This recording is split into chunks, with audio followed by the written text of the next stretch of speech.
sur la carboneutralité qui est propulsée par l'énergie.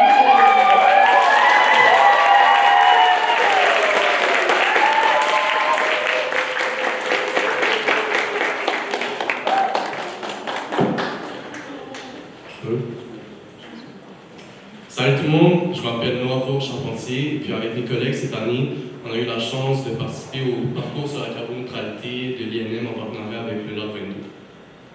Donc, cette recherche, c'était sur les mesures à prendre pour pouvoir faire la transition vers la carboneutralité en 2050 au Canada.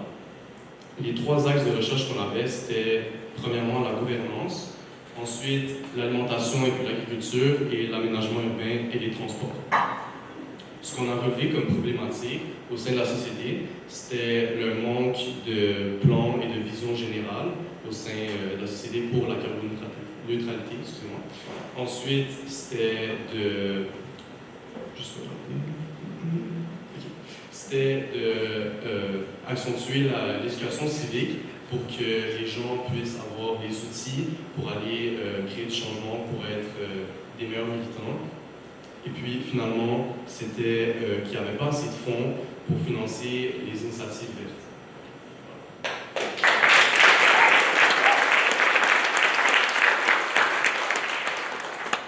Bonjour tout le monde, je m'appelle Valentin Amé. Je vais vous présenter notre société idéale. C'est un peu utopique, mais on va vous parler ensuite des solutions, comment on pourrait arriver à cette société idéale.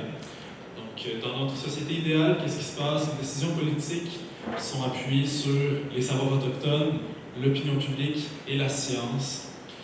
Dans notre société idéale, l'économie met la nature au centre. C'est pas l'économie qui est à côté de la nature, vraiment la nature a une place centrale dans notre économie.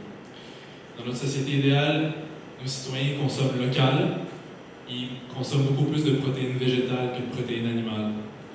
Dans notre société idéale, nos citoyens sont éduqués, nos citoyens sont impliqués. Puis la manière d'arriver à ça, c'est que nos citoyens ont reçu une éducation pertinente au primaire et au secondaire, puis une éducation qui est actuelle, qui parle des enjeux actuels, puis qui met de l'avant l'implication sociale. Enfin, dans notre société idéale, notre pays est carboneutre. Carboneutre grâce à la contribution des milieux politiques, sociaux et industriels.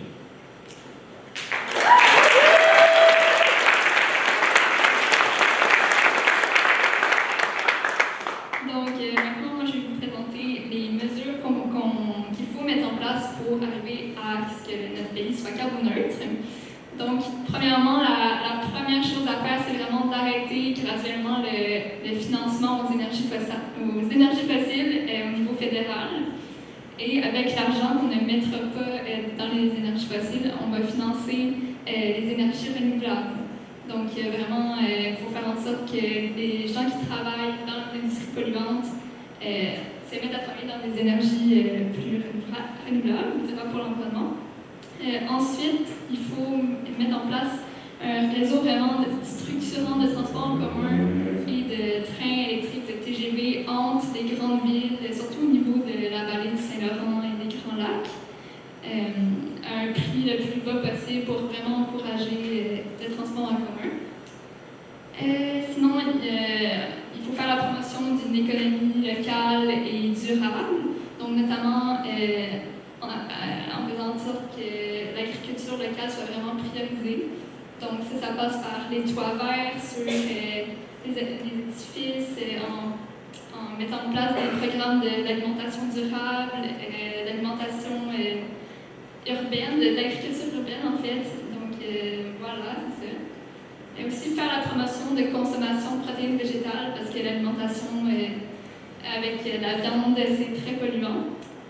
Sinon, on va aussi instaurer un programme d'éducation civique au primaire et au secondaire pour éduquer les jeunes aux problématiques environnementales et les éduquer à comment s'engager. Et finalement, on va aussi créer un comité participatif on tirerait les personnes au sort dans la population et ils aideraient à imaginer la société de demain et à la concrétiser.